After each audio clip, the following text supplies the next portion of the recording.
रेखा गुप्ता चांदनी चौक पहुंच गई हैं। दिल्ली के चांदनी चौक पहुंचकर उन्होंने झाड़ू लगाई। वहां पर गौरीशंकर मंदिर जो चांदनी चौक की शुरुआत में ही मौजूद है, वहां सामने के फुटपाथ को उन्होंने साफ किया, गंदगी दूर की, कूड़े के ढेर और टूटे फुटपाथ पर नाराजगी भी जताई।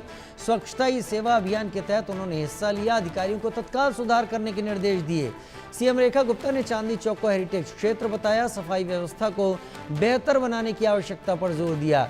सीएम रेखा गुप्ता ने दुकानदारों से भी सहयोग की अपील की और साफ कहा, देश तब बदलता है जब हर हाथ जिम्मेदारी उठाता है। वैसे तो यूं कहें कि चांदनी चौक का रूप अब पूरी तरीके से कायाकल्प हो चुका है, बदल चुका है, लेकिन उसके बावजूद अगर वहां पर गंदगी दिख रही है और वो है तो उसके लिए दो लोग काफ़ी तौर पर सीधे जिम्मेदार समझे जा सकते हैं। एक तो वो जिनकी जिम्मेदारी है वहाँ पर चीज़ों को साफ रखने की, जिसमें कर्मचारी भी हैं और वहाँ के दुकानदार भी हैं, और दूसरे वो जो वहाँ से गुजरते हैं, जो साफ सफाई का मतलब अब तक नहीं समझते हैं, यानी आम जनता। ये दिल्ली की भी हो सकती है और दिल्ली से बाहर की भी हो सकती है।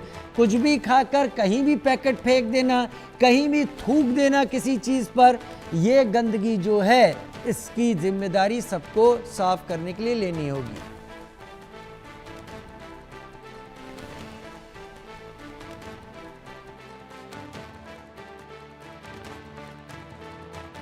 चांदनी चौक का क्षेत्र ये हमारा हेरिटेज एरिया है, तो आज इस एरिया को हमने इसीलिए चुना कि त्योहारों के दिन हैं, अनेक प्रकार की यहाँ से यात्राएं भी निकलती हैं, बहुत ही महत्वपूर्ण धार्मिक स्थल भी हैं, तो यहाँ सफाई भी दुरुस्त होनी चाहिए और यहाँ की मेंटेनेंस भी सही होनी चाहिए। परंतु श्रमदान हम सबको करना होगा कि जहाँ जहाँ जिसका प्रतिष्ठान है, दुकान है, उसके आसपास उसकी सफाई रहे। कई बार हम अपने अंदर से सफाई करते हैं और बाहर सड़क पे छोड़ देते हैं। एक नेचर में डेवलप करना होगा हम सबको कि मेरे अंदर का घर अगर मेरी जिम्मेवारी है तो बाहर की सड़क भी मेरी जिम्मेवारी है, ताकि ये शहर बेहतरीन दिखाई। मुख्यमंत्री रेखा गुप्ता चांदनी चौक इलाके में पहुंची। हेरिटेज इलाका कहा जाता है चांदनी चौक का।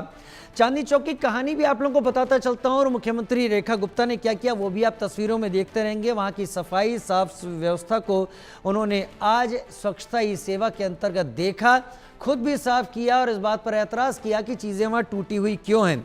बताया जाता है कि काफी पहले मुगल शासनकाल के दौरान जमुना से एक सीधी नहर यहां चांदनी चौक तक आती थी, जहां पर लोग आया करते थे।